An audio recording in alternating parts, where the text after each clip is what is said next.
this idea of the ends justifying the means, right? So, yes, if anyone were to take a clear look at the rigid discipline and the consequences, they would say, like you said, this is crazy, right? But, how is it then that you have, intelligent, hardworking, caring teachers and principals justifying implementing, systems like these? And I think there is a mindset that, like, hey, think about the counterfactual. Like, we know we've been in schools where there's no learning, where there are fights going on every day. And so here's a system where at least, hey, it works. We can get students in their seat. We have some evidence, that our students are learning.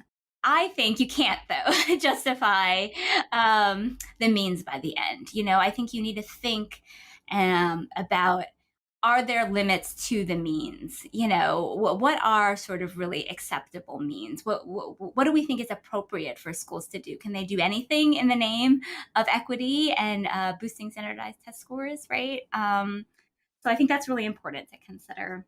You also said there's no such thing as a meritocracy. I appreciate that because, yeah, I think it is connected with sort of CRT in that way. So I think that pull yourself up by your bootstraps mentality is very much embedded in American culture.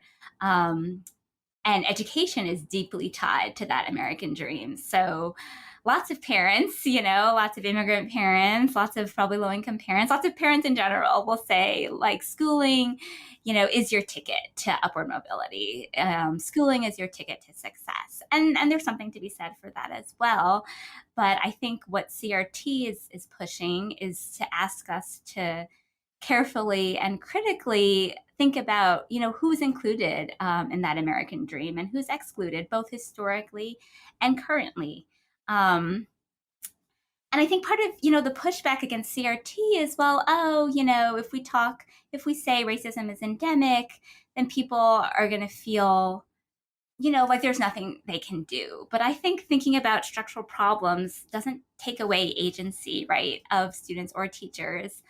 It doesn't make you powerless. In fact, I would argue the opposite, right? If I were a principal and I recognize that, there are racial inequities in discipline in my school, that empowers me to really make significant changes to my school's disciplinary practices that can change, the trajectory of my students. Maybe I'm not aware of that, right? That there are so many implications, but there's so much work on sort of the school to prison pipeline and how these disciplinary practices in school can impact, can send students on sort of the wrong pathway, So, and I think students themselves too, if they recognize the structural problems in society, they can start to brainstorm ways to sort of dismantle those. So yeah, I think I see the worry, like, oh, this is not American. This is sort of going to make people, feel hopeless, helpless. But I guess I see it differently.